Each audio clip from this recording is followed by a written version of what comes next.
Més de 100 persones van omplir de música gospel l'església de l'Hospitalet diumenge passat. Tots ells formaven part del cor Little Light Gospel Choir, integrat per membres de 12 parròquies de Barcelona.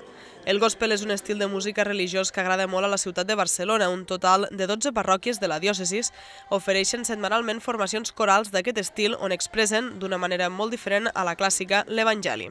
D'aquestes 12 parròquies ha nascut un agermanament on es reuneixen tots els seus membres en un sol cor, el Little Light Gospel Choir. I aquest cap de setmana han actuat al nostre municipi, concretament a l'església de Sant Pere a les 5 de la tarda. El concert va ser molt animat i els assistents van acompanyar el cor en tot moment amb palmades al ritme de la música i aplaudiments.